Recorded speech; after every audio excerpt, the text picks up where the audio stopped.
السلام علیکم ورحمۃ اللہ وبرکاتہ۔ یا رب لک الحمد کما ينبغي لجلال وجهك ولعظیم سلطانك۔ اللهم صل على سيدنا ومولانا محمد وعلى أصحاب سيدنا ومولانا محمد وعلى آل سيدنا ومولانا محمد وبارک وسلم علیہ۔ اس مجلس کے بارے میں ہم یہ جانتے ہیں کہ ایک بڑی تعداد یہاں پر تشریف رکھنے والے لوگ وہ قرآن مجید سے وابستہ ہیں اور ایک تسلسل کے ساتھ مستقل مزاجی کی بنیاد پر وہ قرآن مجید کا ترجمہ سن بھی رہے ہیں، سنا بھی رہے ہیں، اور اصحاب علم بھی موجود ہیں۔ تو ایسی کسی مجلس میں بات کرنا ذرا مشکل ہوتا ہے، ہمیشہ ایک خوف ساتھ ساتھ رہتا ہے کہ کہیں کوئی چوک نہ ہو جائے، کوئی غلطی نہ ہو جائے، اور خاص طور پر قرآن مجید کے حوالے سے۔ لیکن اس کے باوجود چونکہ ہمارا قرآن مجید سے تعلق اللہ تعالیٰ کی طرف سے بنا دیا گیا ہے اور ہم پر فرض کر دیا گیا ہے کہ آپ نے اس تعلق کو مضبوط کرنا ہے اور اپنے آپ کو بہتر سے بہتر بنانے کی کوشش کرنی ہے، تو اپنی تمام تر کم مائگی اور کم علمی کے باوجود یہ جرات کرنی ہی چاہیے کہ قرآن کے سمندر میں اتر جاؤ، پھر جہاں کہیں کوئی مشکل پیش آ جائے گی تو اللہ کی طرف سے رہنمائی اور آسانیاں بھی انشاءاللہ میسر آ جائیں گی۔ اور خاص طور پر یہ ماہ مبارک جس میں آپ اور ہم سب ڈاکٹر صاحب کی خاص محبت کی بنا پر یہاں جمع ہوتے ہیں، تو یہ تو ماہ مبارک ہے ہی قرآن مجید کی بنا پر معزز۔ میں اس بات کو اکثر احباب کے سامنے پیش کرتا ہوں کہ دنیا میں کوئی بھی شخص ہو یا چیز ہو، اگر اسے کوئی عزت میسر ہے تو در حقیقت وہ اللہ رب العزت کے ساتھ کوئی نہ کوئی نسبت، کوئی نہ کوئی وابستگی، اس کی بنا پر اسے عزت حاصل ہوتی ہے۔ اور قرآن مجید نے بالکل واضح انداز میں اس بات کو بیان کیا ہے کہ اگر تم عزت چاہتے ہو فَإِنَّ الْعِزَّةَ لِلَّهِ جَمِيعًا، تو جان لو کہ ساری کی ساری عزتوں کا منبع اور مرکز وہ صرف اور صرف اللہ رب العزت کی ذات ہے۔ اور ہم پھر اپنی دنیا میں چھوٹی چھوٹی چیزیں بھی تلاش کریں تو وہ اس کی دلیل بن جاتی ہیں۔ اللہ تعالیٰ کے ساتھ وابستہ ہوا ایک چھوٹا سا پتھر سیاہ رنگ کا، تو اسے اللہ تعالیٰ نے اتنا معزز بنا دیا کہ دنیا کے شاہ و سلطان بھی اس کے قریب سے گزریں تو بوسہ دیے بغیر گزرتے نہیں ہیں، ہاتھ لگائے بغیر گزرتے نہیں ہیں، اور جس کا ہاتھ بھی نہیں پہنچتا وہ بھی اشارہ لگانا، اشارہ کرنا اپنے لیے باعث سعادت سمجھتا ہے۔ بظاہر دیکھا جائے تو وہ محض ایک پتھر ہے، لیکن اس کی نسبت اس کائنات کے مالک اور رب کے ساتھ جڑ گئی تو وہ اتنا معزز ہو گیا۔ اور اس کے آس پاس بھی دیگر جو چیزیں ہیں، مقام ہے، تو چاہے وہ مطاف ہو یا چاہے صفا اور مروہ کے درمیان میں دوڑنا ہو، تو اللہ تعالیٰ اسی نسبت کی بنا پر عزتیں تقسیم کرتا ہے اور جس کو جس قابل سمجھتا ہے اسے معزز بنا دیتا ہے۔ دوسری بڑی مثال جو آپ سب لوگ بارہا دیکھ چکے ہیں کہ اسی مقام پہ صفا و مروہ میں بظاہر تو کوئی اور چیز نہیں ہے، لیکن ایک خاتون کا بھاگنا اور صرف اللہ کی محبت میں اور اس کی رضا کو حاصل کرنے کے لیے دوڑنا، اللہ نے اسے معزز بنا دیا، اور ایسا معزز کیا کہ دنیا کے جتنے بھی معزز افراد ہیں وہاں پہنچتے ہیں تو سب کو دوڑنا ہی پڑتا ہے، سب کو ان کے نقش قدم پہ چلنا ہی پڑتا ہے۔ لیکن یہ محض ایک عمل نہیں ہے، بلکہ اس عمل کے پیچھے وہ تعلیم ہے جو ہمیں اللہ کے ساتھ نسبت اور تعلق کی بنا پر عزت کا راستہ بتاتی ہے۔ جو شخص بھی اللہ کے بغیر عزت چاہتا ہے اسے شہرت تو مل سکتی ہے، عزت نہیں مل سکتی۔ اس لیے اللہ تعالیٰ شہرتوں کے پیچھے نہیں، عزتوں کے حوالے سے ہمیں تعلیم دیتا ہے۔ یہ جو ماہ مبارک ہے، اللہ تعالیٰ نے اس کو اپنے کلام کی نسبت کی بنا پر معزز کیا، اور پھر اس ماہ مبارک میں آج کی شب جس سے آغاز ہو رہا ہے، آج کی شب کو بطور خاص اور زیادہ عزت عطا فرمائی گئی۔ اور ایک اور نسبت جو یقیناً آپ لوگوں کے ذہنوں میں بھی شاید ہو، لیکن مجھے کچھ اللہ والوں نے اس کا ذکر کیا تو میں سمجھتا ہوں کہ آپ تک بھی وہ بات منتقل ہونی چاہیے۔ یہ بات تو بالکل واضح ہے کہ یہ مہینہ اس میں قرآن نازل ہوا، لیکن یہ بات آپ صلی اللہ علیہ وسلم کی روایت اور آپ کے فرمان میں نظر آتی ہے۔ آپ نے فرمایا کہ پیر کا دن یعنی سوموار کا دن ایسا دن ہے کہ جس میں مجھ پر قرآن نازل ہوا اور جس میں رسول اللہ صلی اللہ علیہ وسلم کی ولادت ہوئی۔ یعنی اس میں دو نسبتیں جمع ہو جاتی ہیں، پہلے رمضان میں قرآن نازل ہوا، مزید اس کو جو ہے وہ فوکس کرتے ہوئے بتایا گیا کہ یہ سوموار کو نازل ہوا، اور سوموار کے اعتبار سے اس کی نسبت کے اعتبار سے خود آپ صلی اللہ علیہ وسلم کی ولادت باسعادت بھی اس کے ساتھ جوڑ دی گئی۔ تو یوں سمجھ لیجئے کہ یہ سے عطشہ ہو گیا۔ حکمت کی زبان میں ہم لوگ استعمال کرتے تھے، جب کسی جڑی بوٹی کا عرق نکالنا ہو تو پہلے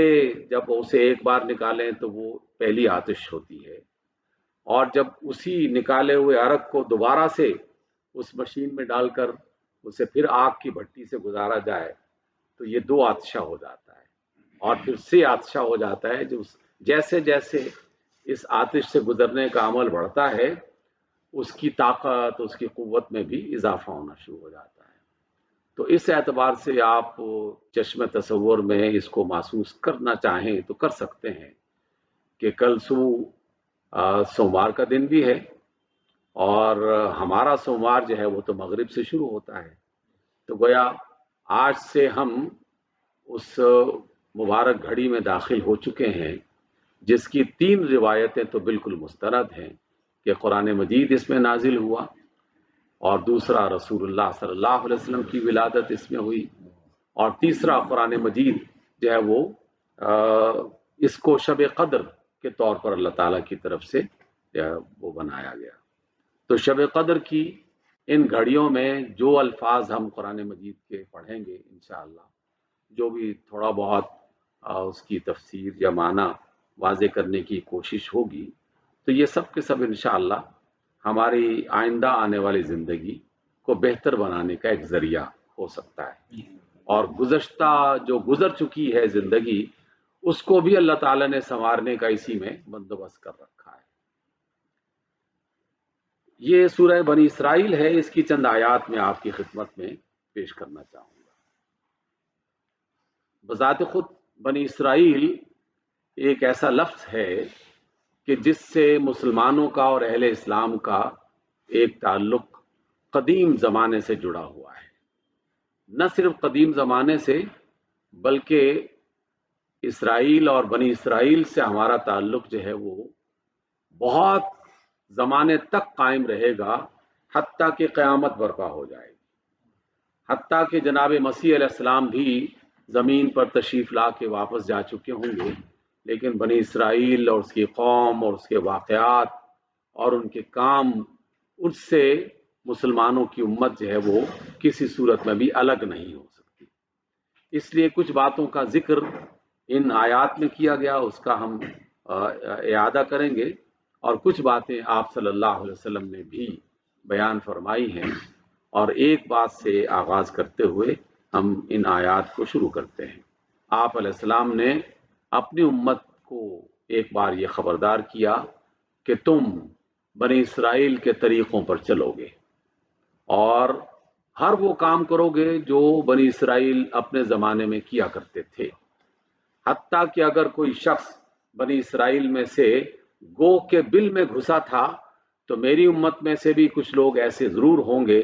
جو گوہ کے بل میں گھسیں گے۔ یعنی جو خرابیاں ان کے اندر پائی جاتی تھی اور جو عزتیں انہیں میسر تھیں،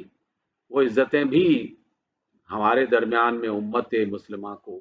اور مصطفیٰ علیہ السلام کے ماننے والوں کو نصیب ہوں گی۔ اور جو غلطیاں اس زمانے میں ہوتی رہیں، جس پر سرزنش کی گئی، عذاب ڈالا گیا، تو اس کی بھی کئی شکلیں ہمارے اندر وجود میں آتی رہیں گی۔ تو اس لیے باخبر رہنا، ہوشیار رہنا بہت ضروری ہے کہ آخر وہ کون کون سی ایسی حرکتیں کرتے تھے جس کی بنا پر اللہ کے غضب کا شکار ہوئے، اور کون سے ایسے کام تھے جن کی بنا پر اللہ تعالیٰ بار بار انہیں معاف بھی کر رہا ہے اور انہیں دیگر قوموں کے مقابلے میں معزز بھی بنا رہا ہے۔ آج کی اس پہلی آیت کو میں بنی اسرائیل، یہ صورت بنی اسرائیل کی پہلی آیت سے میں آغاز نہیں کر رہا، کیونکہ پہلی آیت کا تعلق معراج سے ہے۔ سبحان الذی اسریٰ بعبدہ لیلا من المسجد الحرام، یہ بذات خود ایک تفصیل طلب واقعہ ہے، لیکن اس تفصیل کو چھوڑتے ہوئے اقبال کی ایک وضاحت جو معراج کے حوالے سے انہوں نے فرمائی تھی، اس کا ایک ہلکا سا اشارہ یا حوالہ ضرور آپ کی خدمت میں پیش کر دیتا ہوں۔ اور ایسی اچھی تفسیر کوئی اہل دل جو ہے نا ان میں سے ہی کوئی بندہ کر سکتا ہے۔ اقبال نے فرمایا کہ سبق ملا ہے یہ معراج مصطفیٰ سے مجھے، کہ عالم بشریت کی زد میں ہے گردوں۔ یہ اتنا بڑا پیغام اقبال نے واضح کیا کہ باقی لوگ تو معراج کے مختلف مراحل بتاتے رہتے ہیں، اس کے واقعات کا ذکر کرتے ہیں، لیکن مجھے آقا رحمت علیہ الصلوۃ والسلام کے اس معراج سے جو بات سمجھ میں آئی ہے وہ یہ کہ انسان جو بشر کی صورت میں زمین پر پیدا کیا، اسے اللہ تعالیٰ نے اتنی خوبیوں سے نوازا ہے، اتنی صلاحیتیں اسے عطا فرمائی ہیں کہ یہ ساری کی ساری کائنات اس کی گرفت میں آ سکتی ہے، اس کے اختیار میں آ سکتی ہے، اگر وہ واقعی اللہ تعالیٰ کی عطا کردہ صلاحیتوں کا صحیح استعمال کرتا ہے۔ تو گویا کہ آدم کی زد میں ہے، اس کی دسترس میں ہے، اور اسی کی وضاحت قرآن مجید میں بھی کئی مقامات پر کی گئی ہے۔ وہ جو جتنی بھی تسخیر کی آیات ہیں کہ ہم نے کائنات کو اور مختلف چیزوں کو تمہارے لیے مسخر کر دیا ہے، تو وہ بالکل اسی کی تفسیر ہے جس کو اقبال نے اپنے اس شعر میں بیان کیا۔ تو واقع معراج کا جب بھی بنی اسرائیل کے اس کے حوالے سے یا سورہ نجم کے حوالے سے آپ کے ذہنوں سے گزرے، تو محض اس کے واقعات کی ان تفصیلات میں جو ہے وہ کھو نہ جائیں کہ جو محض دلچسپی کے لیے یا انسانوں کو لطف دینے کے لیے عام طور پر بیان کی جاتی ہے، بلکہ اس میں وہ باتیں تلاش کرنی چاہیے جس کی بنا پر ہم کسی کام کے قابل ہوں اور ہمارا کوئی کردار ہماری اس دنیا کی زندگی میں ہم سے ہو سکے، تو اس کو تلاش کرنا یہ اصل بات ہے۔ اور آج کی جو پہلی آیت سورہ بنی اسرائیل کی ہم پڑھنا چاہتے ہیں وہ اسی قرآن مجید کے حوالے سے، اعوذ باللہ من الشیطان الرجیم، بسم اللہ الرحمن الرحیم، ان ھذا القرآن یہدی للتی ہی اقوم،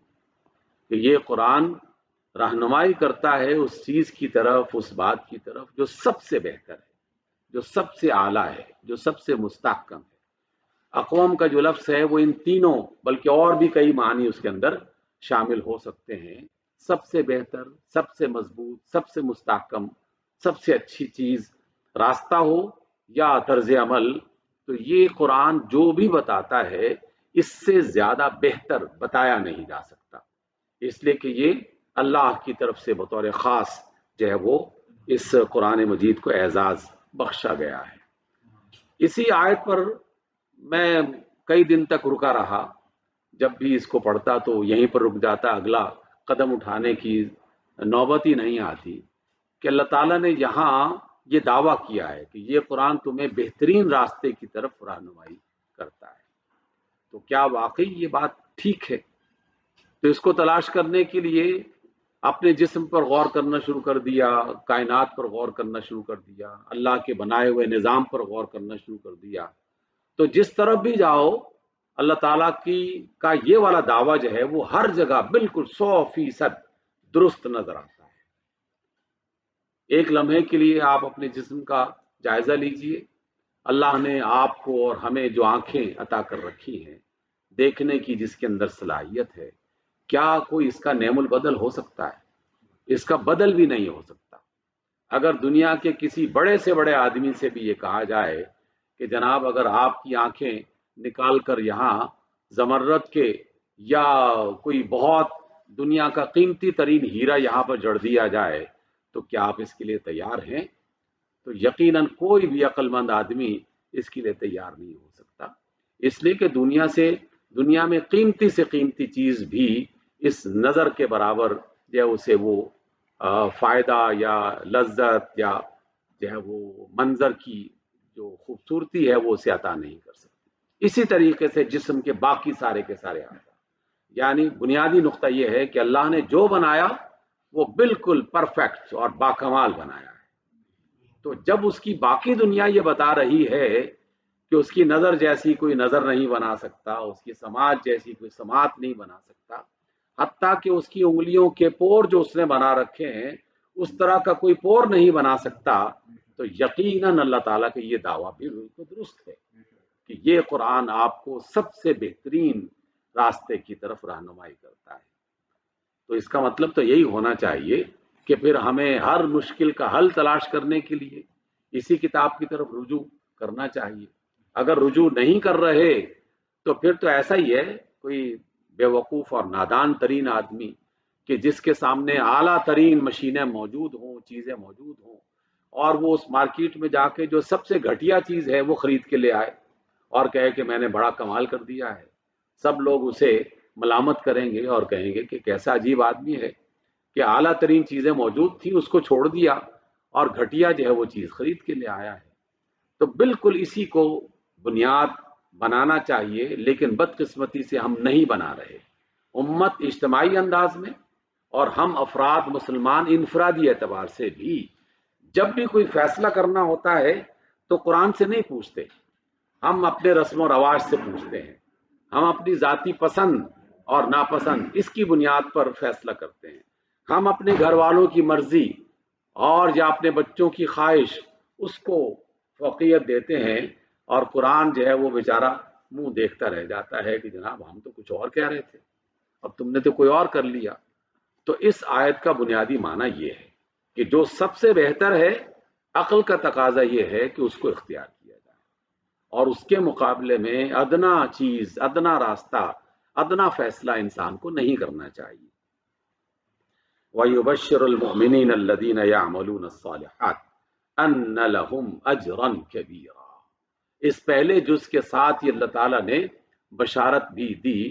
اور خوشخبری سنائی دو بندوں کے لیے، یعنی دو طرح کی صفات رکھنے والے افراد کے لیے۔ ایک وہ لوگ کہ جو اللہ کی اس بات پر یقین رکھتے ہیں،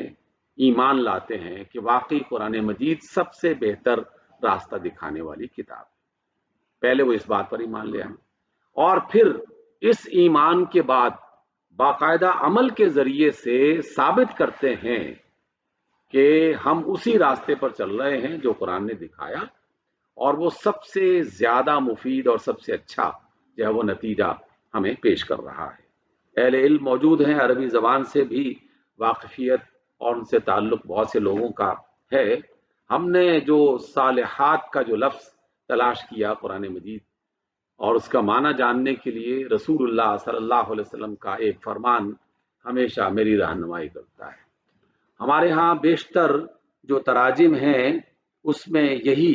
لکھا جاتا ہے کہ نیک عمل کرتے ہیں، کچھ لوگ کہتے ہیں کہ صالحات کا معنی ہے اچھے عمل کرتے ہیں۔ رسول اللہ صلی اللہ علیہ وسلم نے ایک بار ارشاد فرمایا کہ اللہ تعالیٰ کی نعمتوں میں سے 3 نعمتیں بہت ہی عالی شان نعمتیں ہیں، اور پھر آپ نے فرمایا کہ الزوج الصالح، جو انسان دنیا میں جوڑے کی شکل میں زندگی بسر کرتے ہیں تو اس میں مرد کے لیے عورت اور عورت کے لیے مرد، دونوں کے لیے فرمایا گیا کہ اگر کسی کو جیون ساتھی ایسا مل جائے جو انتہائی بہتر، انتہائی اچھا، اس کی زندگی کو بہتر بنانے والا ہو، تو وہ ہے الزوج الصالح۔ یہ بات تو ہم سمجھ سکتے ہیں کہ الزوج الصالح کا مطلب یہ ہے کہ اس کا برتاؤ اچھا ہو، اس کا تعلق اچھا ہو، اس کے اخلاق اچھے ہوں، اس کی شکل و صورت اچھی ہو، یہ ساری صورتیں اس میں نظر آ رہی ہیں۔ لیکن پھر آپ نے فرمایا المرکب الصالح، اب جو سواری ہے یہ نیک کیسے ہو سکتی ہے؟ گھوڑا گدھا بھی نیک اس معنی میں سامنے نہیں آتا، موجودہ زمانے کی گاڑیاں یا دیگر جو سواریاں ہیں وہ بھی اس معنی میں نیک نہیں آ سکتی۔ جب آپ ان پر غور کریں گے تو پتہ چلے گا کہ یہاں صالح کا معنی ہے کارآمد، جو آپ کے سفر کے لیے سب سے بہتر ہو آپ کے لیے، وہی سواری صالح کہلائے گی آپ صلی اللہ علیہ وسلم کے فرمان کے مطابق۔ تو معنی اس کا ایک یہ بھی آیا کہ ہر وہ کام جو خلق خدا کے لیے کارآمد ہو، مفید ہو، وہ عمل عمل صالح بن جاتا ہے، وہ نیک عمل بن جاتا ہے، وہ مفید عمل بن جاتا ہے۔ اور پھر آپ نے فرمایا کہ البیت الصالح، کہ جو گھر انسان کو میسر آئے، تو اگر اس کا گھر اچھا ہے، صالح ہے، اگر اس کی سواری اچھی ہے، صالح ہے، اور اگر اس کا جیون ساتھی اچھا ہے یعنی صالح ہے، تو یہ اللہ تعالیٰ کی بڑی نعمتوں میں سے ہے۔ تو یہاں صالحات کا معنی ہوگا ہر وہ کام جو اس کے لیے بھی اور اس کے آس پاس رہنے والی خلق خدا کے لیے بھی مفید ہو۔ تو انسانوں کو بس وہی مفید کام کرتے رہنا چاہیے اور اسی کی تلاش کرنے چاہیے۔ تب دو باتیں بشارت کے لیے اللہ نے فرمائی کہ ایک ایمان رکھنے والا، اور ایمان کا تعلق پچھلے حصے سے اگر جوڑیں، اور جوڑنا چاہیے کہ یہ قرآن سب سے اچھا راستہ دکھاتا ہے، تو میرا ایمان اس پر ہونا چاہیے کہ واقعی یہ قرآن سب سے اچھا راستہ دکھاتا ہے، اور پھر اس ایمان کی بنیاد پر عمل صالح یعنی مفید کام، مفید کردار، مفید جو ہے وہ عمل اس دنیا میں کرنا۔ جس شخص نے یہ طریقہ زندگی کا اختیار کر لیا، اللہ کی طرف سے اسے بشارت ہے، خوشخبری ہے اس کے لیے۔ وَأَنَّ الَّذِينَ لَا يُؤْمِنُونَ بِالْآخِرَةِ أَعْتَدْنَا لَهُمْ عَذَابًا أَلِيمًا، اس کے فوراً بعد یہ والی آیت جو آئی ہے اس میں آخرت کا ذکر ہے، جبکہ پہلی والی آیت میں دنیا کے کام اور دنیا کے اعمال اور اس میں ایمان کا تذکرہ ہے۔ اس کا ایک بنیادی سبب ہے، اور وہ یہ ہے کہ کوئی شخص اپنی دنیا کے معاملات کو اس وقت تک زیادہ بہتر نہیں بنا سکتا جب تک کہ وہ اپنی آخرت کے تصور کو بہتر نہیں بناتا، اور اس میں کامیابی اور ناکامی کا ایک احساس اس کے دل و دماغ میں نہ پایا جاتا ہو۔ یہ آخرت کا جو تصور ہے یہ انسان کو باندھ کے رکھتا ہے، سیدھے راستے پر قائم رکھتا ہے اور بھٹکنے سے اسے بچاتا ہے۔ آخرت کا معنی جاننے کے لیے اس پر بھی آپ لوگوں نے بھی غور کیا ہوگا، ہم نے بھی تھوڑی بہت اپنی دانست کے مطابق غور کرنے کی کوشش کی۔ آخرت کیا ہے؟ ایک تو ہم جانتے ہی نا کہ مرنے کے بعد آخرت ہوگی، وہ تو ہے ہی، اس میں کوئی شک ہی نہیں، لیکن ہم اس آخرت کو اپنی دنیا کی زندگی میں بھی بعض اوقات اس لفظ کو استعمال کر رہے ہوتے ہیں، اور وہ ہم لفظ استعمال کرتے ہیں فیوچر، ہمارا مستقبل۔ آخرت یعنی بعد والا جو زمانہ ہے، آنے والا جو وقت ہے وہ، اور فیوچر کا بھی معنی یہی ہے، لیکن ہم اس کی بھول بھلائیوں میں ایسے گم ہو جاتے ہیں کہ راستے بھٹک جاتے ہیں اور پتہ ہی نہیں چلتا کہ زندگی کا کتنا بڑا حصہ اسی عالم میں گزر جاتا ہے۔ میں اگر اپنی ذات کا جائزہ لوں، اور آپ بھی یقیناً انہی مراحل سے گزرے ہوں گے، ہم جب پڑھا کرتے تھے تو اس وقت ہمارا فیوچر یہ تھا کہ تعلیم ختم ہوگی تو اچھی ملازمت، اچھا کاروبار، اچھا کوئی کام کریں گے، تو ہمارا فیوچر جو ہے وہ تعلیم کے مراحل مکمل ہونے کے بعد شروع ہوتا تھا۔ پھر جب ملازمت مل گئی تو پھر فیوچر وہاں پر ٹکا نہیں، اس نے اور آگے خواب دیکھنا شروع کر دیے۔ پھر جو گریڈ میسر تھا، اگلا گریڈ، پھر اس کے بعد اگلا گریڈ، پھر اس کے بعد اگلا گریڈ، فیوچر کبھی آ ہی نہیں رہا۔ ہر آنے والے کے بعد ایک نیا فیوچر، اس کا خواب اور اس کے تصور میں آدمی مگن ہو جاتا ہے اور اسی کے پیچھے لگ جاتا ہے، اور حتیٰ کہ یہ بات پہنچتے پہنچتے ریٹائرمنٹ کا زمانہ آ جاتا ہے۔ اور آدمی سوچتا ہے کہ اچھا اب میں کیا کروں، اور پھر وہ اپنے ایک نئے فیوچر کے بارے میں سوچنا شروع کر دیتا ہے، جس کے خواب تو پہلے سے دیکھ رہا ہے، لیکن کوئی بھی وقت ایسا نہیں ہے کہ جس کے بارے میں آدمی یہ کہہ سکے کہ یہاں بالکل اختتام ہو چکا ہے۔ آنے والے وقت کے لیے وہ نئے خواب ہمیشہ بنتا رہتا ہے، دیکھتا رہتا ہے۔ لیکن حقیقت میں بچپن سے لے کر بڑھاپے تک کے جتنے بھی مراحل ہیں، یہ سب محض مراحل ہیں، اس میں کوئی بھی فیوچر نہیں ہے۔ اصل فیوچر انسان کا اس وقت شروع ہوتا ہے جب اس کی سانس ختم ہو جاتی ہے، اس کی آنکھ بند ہو جاتی ہے، جب اسے اس دنیا سے کوچ کرنے کا اعلان سنا دیا جاتا ہے کہ چلو بچوں آ جاؤ، اب بہت کھیل لیا دنیا میں، اب واپسی کا زمانہ آ چکا ہے۔ اصل فیوچر وہ ہے۔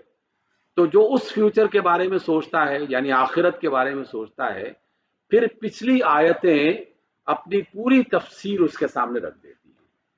پھر ایمان اور عمل صالح قدم قدم پر اسے بتاتا ہے کہ دیکھو، اپنے فیوچر کو سنبھالنا چاہتے ہو تو یہ کام مت کرنا، اور یہ کام ضرور کرنا۔ یہ دونوں چیزیں اس کے ساتھ لگ جاتی ہیں۔ لیکن ہم بدقسمتی سے جب زندگی میں اس دوڑ میں شریک ہوتے ہیں تو اس وقت اکثر اس کو نظر انداز کرتے رہتے ہیں، اور شیطان نے انسان کے ذہن میں ایک یہ والا جو ہے نا وہ احساس بھی اس کو اجاگر کرتا رہتا ہے،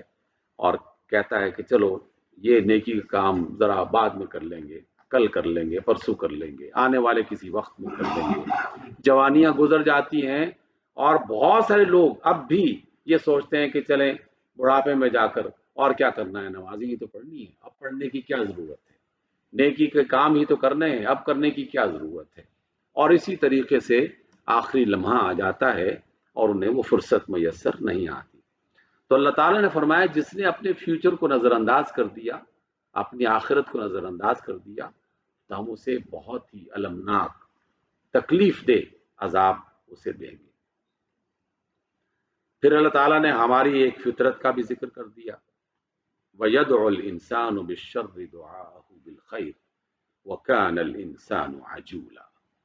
عجولہ کے لفظ سے آغاز کریں گے اس آیت کی تفسیر کے حوالے سے۔ عجول جو ہے وہ عربی کے ماہرین جانتے ہیں، آپ سب لوگوں نے بھی پڑھا ہوگا، جلد بازی کی کیفیت انسان کی طبیعت میں اللہ تعالیٰ نے رکھ دی ہے، اور شیطان اس جلد بازی کی کیفیت کو انگیخت کرتا رہتا ہے، بڑھاتا رہتا ہے۔ جتنا زیادہ اس جلد بازی کے عمل میں وہ داخل ہوتا ہے، شیطان کو پتا ہے کہ اتنا ہی زیادہ ناکام ہوگا، اتنا ہی زیادہ ٹھوکریں کھائے گا، اتنے ہی زیادہ نقصانات اٹھائے گا۔ اور شیطان کے بڑے کاموں میں سے ایک بڑا کام یہ ہے کہ اس نے اس انسان کو ذلیل کرنا ہے، اس انسان کو نقصان پہنچانا ہے، اور اس انسان کو آخرت میں عذاب علیم میں اپنے ساتھ شریک کرنا ہے۔ میں جب بھی شیطان کے اس تصور کو ذہن میں لاتا ہوں تو وہ مصرع اکثر ذہن میں گھومنے لگتا ہے کہ ہم تو ڈوبے ہیں صنم، تم کو بھی لے ڈوبے، کیونکہ اس کا فیصلہ تو ہو چکا اللہ کی طرف سے کہ تمہیں ہم جہنم میں ڈالیں گے، تو وہ اس نے روز اول سے یہ تہیہ کر رکھا ہے، اور وہ تہیہ چپکے سے نہیں کیا ہوا، ڈنکے کی چوٹ پر اس نے کیا ہے، اعلان کر کے کہا، اور اعلان بھی کس کے سامنے کیا؟ رب کائنات کے سامنے، اسی کے دربار میں کھڑے ہو کر اس نے اعلان کیا کہ اللہ تیرے بندوں کو چھوڑوں گا نہیں، یہ جو آدم ہے نا اس نے مجھے رسوا کیا ہے، اس کو میں چھوڑوں گا نہیں، اس کی نسلوں کو تباہ کر کے رکھ دوں گا۔ تو اس لیے وہ انسان کے اندر جلد بازی پیدا کرتا ہے، یہ چیز فوراً مل جائے، یہ چیز فوراً مل جائے، اس فوراً طلب اور فوراً حاصل کرنے کی وجہ سے بے شمار قسم کے نقصانات اسے اٹھانا پڑتے ہیں۔ تو اس لیے آخرت جو ہے وہ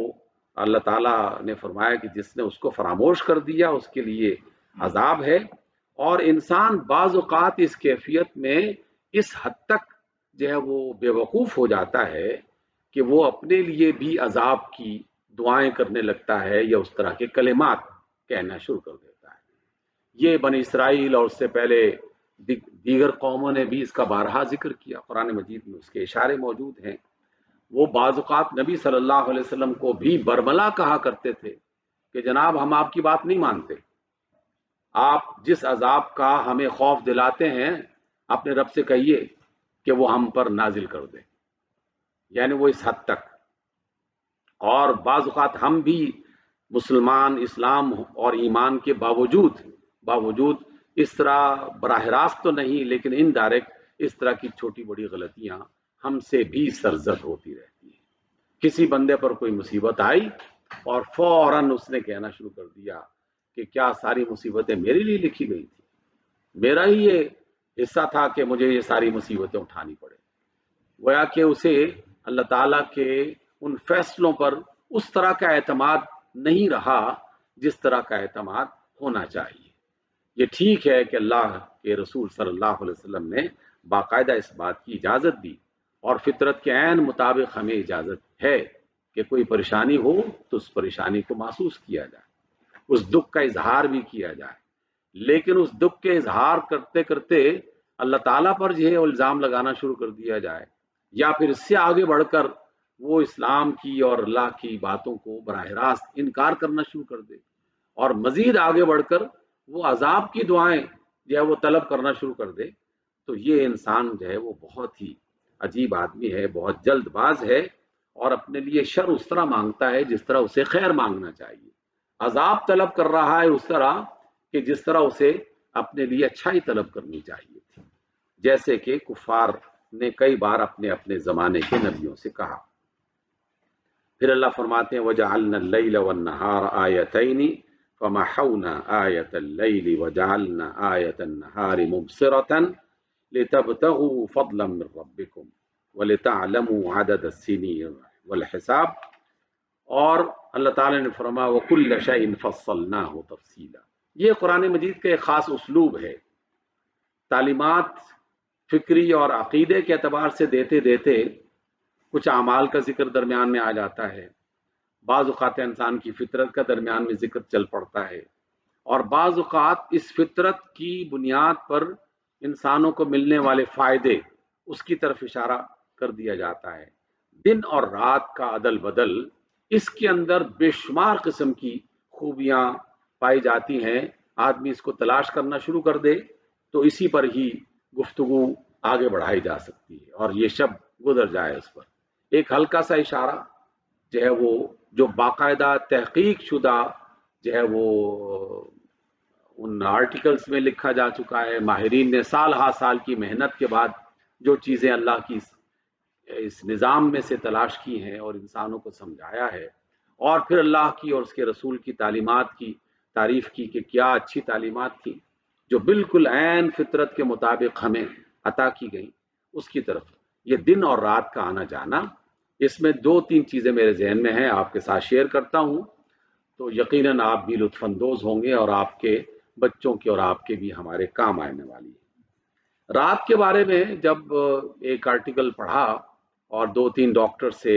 سائنسدانوں سے مشورہ ہوا، بات چیت ہوئی، ڈسکشن ہوئی، تو اس کا نتیجہ یہ بتایا گیا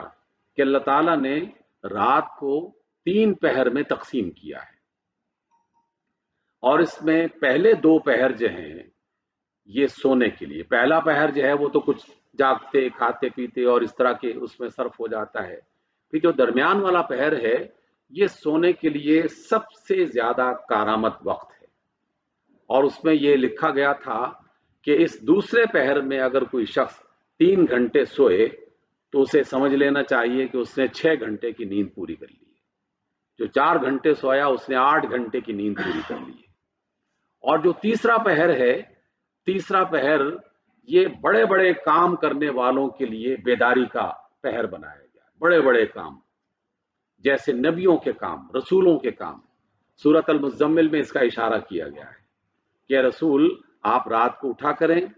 نصف یا اس سے زیادہ یا اس سے کم، اور پھر اس کا سبب یہ بتایا گیا چونکہ دن میں آپ نے بہت بڑے بڑے کام کرنے ہیں تو اس لیے رات کا اٹھنا اس پہر میں یہ آپ کے لیے بہت ہی کارآمد ہوگا. اور میں نے اللہ کے کئی نیک بندوں سے سنا بھی اور ان کی تحریروں کو پڑھا بھی،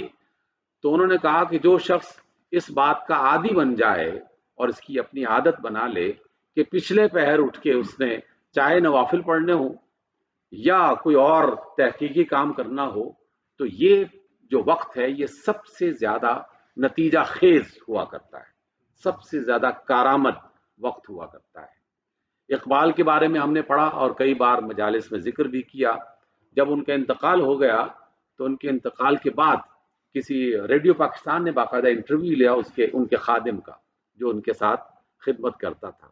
تو ان سے کہا گیا کہ جناب آپ تو اقبال کے ساتھ رہے ہیں، خادم ہیں، تو خادم کو جو چیزیں پتہ ہوتی ہیں وہ عام افراد کو نہیں پتہ ہوتی، کوئی خاص بات آپ کو یاد ہے؟ تو خادم نے کہا کہ میں ایک وقت تک، ایک زمانے تک اس کام کو مسلسل کرتا رہا کہ قرآن مجید کا جو نسخہ اقبال رات کو پچھلے پہر تلاوت کیا کرتے تھے، میں صبح سورج نکلنے کے بعد اس قرآن کے نسخے کو دھوپ میں سکھایا کرتا تھا. یعنی رات کو وہ تلاوت کرتے اور ان کی آنسوؤں سے قرآن بھیگ جاتا اور صبح کے وقت جو ہے وہ میں باقاعدہ اسے دھوپ میں سکھانے کا یہ عمل کیا کرتا تھا. اور اس طرح بے شمار لوگ جو ہے وہ رسول اللہ صلی اللہ علیہ وسلم تو سب سے بہتر مثال ہے اس کے لیے. تو اس اعتبار سے دن اور رات کی ان کیفیات کو اگر کوئی شخص تلاش کرنا چاہے تو اللہ تعالیٰ نے یہ اشارے جو ہیں وہ محض اشارے نہیں ہیں کہ دن رات کا ذکر کر دیا. یہ اس لیے ہے کہ اللہ ان اشاروں کے ذریعے سے ہمیں غور و فکر پر آمادہ کرتا ہے. اور آج کے تمام سائنسدان اس بات کو مسلسل چلا چلا کر پیش کر رہے ہیں، لیکن ہم اس پر کان نہیں دھر رہے. وہ کہتے ہیں کہ صبح سورج طلوع ہونے کا جو بالکل اولین وقت ہوتا ہے، وہ اولین وقت انسانی صحت کے لیے سب سے زیادہ کارآمد وقت ہوتا ہے، سب سے زیادہ کارآمد. آکسیجن سب سے بہترین انداز میں میسر آتی ہے. سورج کی ان کرنوں میں نہ جانے کون کون سی اللہ تعالیٰ کی طرف سے روشنیاں اس کے اندر شامل کی جاتی ہیں. جیسے جیسے سورج بلند ہوتا ہے تو 9-10 کے بعد پھر اس کے اندر سے وہ چیزیں ختم ہونا شروع ہو جاتی ہیں. انسانی صحت کو، حیوانی صحت کو سب سے زیادہ فائدہ دینے والی جو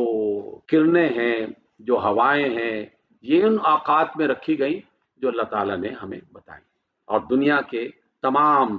جو ترقی یافتہ ممالک ہیں انہوں نے تحقیق کرنے کے بعد اس نتیجے کو اخذ کیا اور حاصل کیا. اور آپ میں سے بے شمار لوگ باہر کے ملکوں میں جا چکے ہیں اور ان کی زندگی کو دیکھ چکے ہیں. انہوں نے واقعی اپنا دن رات کا اسکیجول اس طرح سے بنا لیا کہ بالکل قرآنی آیات کے عین مطابق مغرب کے بعد سارے بازار بند اور فجر کے بعد ساری دنیا بالکل بیدار ہو جاتی ہیں، جیسے کہ چڑیاں اور پرندے بیدار ہو جاتے ہیں. اس اعتبار سے اللہ تعالیٰ نے اس بات کا ذکر کیا ہے. اس کے بعد والی جو آیت ہے یہ بھی بہت ہی عظیم الشان ہے. ساری آیات ہی بے شمار ہیں جو ہے وہ حسنات سے بھری ہوئی اور حکمتوں سے، لیکن اس کو بطور خاص ہم نے سمجھنے کی کوشش کرنا ہے. اللہ فرماتے ہیں وَكُلَّ إِنسَانٍ أَلْزَمْنَاهُ طَائِرَهُ فِي عُنُقِهِ وَنُخْرِجُ لَهُ يَوْمَ الْقِيَامَةِ كِتَابًا يَلْقَاهُ مَنْشُورًا. ہر انسان جو ہے ہم نے اس کا نصیب اس کی گردن کے ساتھ چپکا دیا ہے، اس کے ساتھ جوڑ دیا ہے. طائر کا لفظ جو ہے وہ اس نصیب کے معنی کو واضح کرتا ہے. عرب دنیا میں بھی اور آج بھی اس کا استعمال بعض معاشروں میں ہوتا ہے. عرب دنیا کی بعض روایات میں یہ چیز موجود ہے کہ کوئی شخص گھر سے نکلتا اور وہ کوئی اچھا شگن یا برا شگون تلاش کرنا ہوتا تو کسی پرندے کو دیکھتا، اسے پتھر مارتا. اگر پتھر مارنے کی بنیاد پر پرندہ دائیں طرف اڑ جاتا تو سمجھتا کہ یہ کام میرا ہو جائے گا، اور اگر بائیں طرف اڑ گیا تو سمجھتا کہ یہ کام میرے لیے منحوس ہے یا مناسب نہیں ہے، تو اس کام سے اپنے آپ کو بچا لیتا. اس کے علاوہ بھی کہ کوئی چیز بھی اڑتی ہوئی جو آتی ہے اس کی بنیاد پر وہ کوئی شگن اپنے ذہن میں بنا لیتا اور تصور بنا کے کام کو کرنے یا نہ کرنے کا فیصلہ کرتا. لیکن بنیادی جو مجازی معنی اس کا ہے وہ یہاں تمام مفسرین نے لکھا کہ ہم نے انسان کا نصیب اچھا ہو یا برا وہ اس کی گردن کے ساتھ جو ہے وہ چپکا رکھا ہے.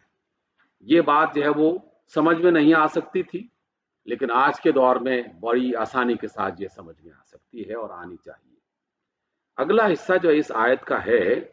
وہ اس کو واضح کرتا ہے وَنُخْرِجُ لَهُ يَوْمَ الْقِيَامَةِ. اس گردن کے ساتھ چپکائی ہوئی اس نصیب والی کتاب کو ہم قیامت کے بعد نکالیں گے، اور وہ جو نکالیں گے تو وہ باقاعدہ ایک کھلی کتاب کی شکل میں ہوگی، اور ہر ایک انسان کو وہ کتاب نہ صرف دی جائے گی بلکہ اسے کہا جائے گا کہ پڑھو، یہ کتاب وہ ہے جو تم نے خود لکھی ہے، کسی اور نے نہ لکھوائی ہے اور نہ کسی اور نے لکھی ہے، تم نے اپنے اعمال کے ذریعے سے، اپنے افکار کے ذریعے سے اسے خود لکھا ہے۔ تو ہم میں سے ہر شخص اپنی اپنی کتاب کو خود لکھ رہا ہے، اور وہ لکھنے کا عمل جو ہے وہ اللہ تعالیٰ کے ہاں اس قدر ایکوریٹ اور اس قدر بہتر ہے۔ ہمارے ڈاکٹر مرید صاحب جو ہے وہ ان چیزوں کو اکثر میرے ساتھ شیئر کرتے ہیں، تو میں بھی ان سے بہت کچھ سیکھتا ہوں۔ تو انہوں نے یہ ذکر کیا چند روز پہلے کہ انسان کے ایک ایک خون کے قطرے کے اندر بھی اللہ نے ایسا نظام بنا رکھا ہے کہ وہ انسان کی گزری ہوئی زندگی کے کئی چیزیں وہ خون کا ایک قطرہ اپنے اندر محفوظ کر لیتا ہے۔ اور آج کی دنیا میں یہ بات بالکل نون ہو گئی ہے اور عام سی بات ہے کہ آپ جو ہے وہ ہارٹ کے اگر مریض ہیں تو آپ ہاسپٹل میں جاتے ہیں اور آپ کا خون کا قطرہ لیا جاتا ہے، اس کا ٹیسٹ کیا جاتا ہے، اور پچھلے 6 مہینے کی رپورٹ آ جاتی ہے کہ گزشتہ 6 مہینے میں کہیں آپ کو ہارٹ اٹیک ہوا کہ نہیں ہوا۔ وہ خون کا ایک قطرہ آپ کو کیسے بتا رہا ہے؟ اس کے اندر کون سا ایسا ریکارڈ ہے جس کی بنا پر گزشتہ 6 ماہ کی رپورٹ وہاں پر لکھی ہوئی موجود ہے جس کو ہماری مشین پڑھ سکتی ہے؟ تو کیا اللہ تعالیٰ کے ہاں یہ قدرت موجود نہیں ہے کہ قیامت کے روز ہمارے یہاں کے کسی حصے سے یا گردن کے پچھلے حصے میں سے اچانک ایک ذرہ نکالے اور اسے کتاب کی شکل میں کھول کر ہمارے سامنے پیش کر دیا جائے اور کہا کہ یہ ہے تمہاری زندگی کا بچپن سے لے کر بڑھاپے تک کا تمام جو ہے وہ کچا چھٹا اس کے اندر لکھا ہوا ہے۔ تو اس لیے ہر ایک انسان کے ساتھ اس کے اعمال اس طرح لکھے ہوئے ہیں کہ کوئی شخص انکار کر ہی نہیں سکتا، اس کو رد ہی نہیں کر سکتا۔ اور سب سے بڑی بات تو یہ ہوگی کہ وہ انسان نے خود لکھے ہیں، اس کے فرشتے جو لکھ رہے ہیں وہ تو لکھ رہے ہیں، لیکن انسان خود اس کتاب کو لکھ رہا ہے، اس کے اپنے جسم کے ذرے، اس کے ڈی این اے کے حصے وہ اس کے اندر باقاعدہ مصروف عمل ہے۔ تو کیسا اللہ تعالیٰ نے مستحکم قسم کا نظام ہماری جاسوسی کا بنا رکھا ہے کہ دنیا والے تو اس کے بارے میں اب سوچنا تو شروع کر دیا انہوں نے، لیکن وہ وہاں تک کبھی نہیں پہنچ سکتے کہ جہاں اللہ رب العزت نے اس کو باکمال انداز میں پہنچا دیا ہے۔ تو پھر اللہ فرماتے ہیں کہ ہم اس کتاب کو نکالیں گے اور ہر بندے سے کہیں گے اقرأ کتابک، اپنی کتاب پڑھو، کفا بنفسک الیوم علیک حسیبا، آج تیرے محاسبے کے لیے یہی کافی ہے۔ وہاں پر کسی شواہد کی مزید ضرورت نہیں پیش آئے گی، نہ کہیں رشوت چل سکتی ہے، نہ جج خریدے جا سکتے ہیں، نہ وکلا کو دھوکہ دیا جا سکتا ہے، نہ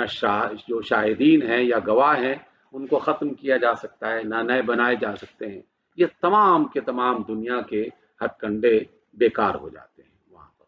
کیونکہ اللہ تعالیٰ نے فرمایا کہ یہ کتاب ہی تمہارے لیے بہت کافی ہے۔ تو آدمی کو کتنا ہوشیار ہونا چاہیے اور کتنا بیدار مغز رہنا چاہیے، اس کا اندازہ وہ خود ہی لگا سکتا ہے۔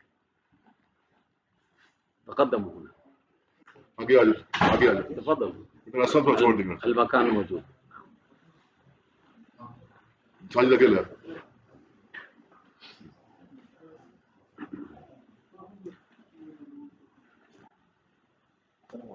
السلام ورحمۃ اللہ، اہلا اہلا، تفضل،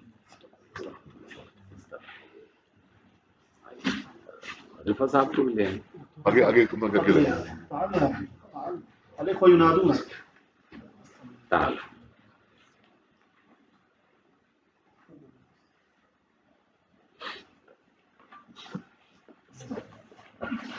عليكم ان تفهموا ما نقول لان ما تقولون نفهم۔ میں نے ان سے کہا کہ جو میں بول رہا ہوں وہ آپ کو سمجھنا چاہیے، کیونکہ جو آپ بولتے ہیں وہ ہم سمجھتے ہیں۔ القرآن طبعا بلغتكم وبلسانكم، واما تفسيره بالأردية شرحت بعض الآيات وبقيت بعض الآيات عندما يأمرنا دكتور نسقط إن شاء الله۔ تو اللہ رب العزت نے یہ بات ہمیں ارشاد فرمائی.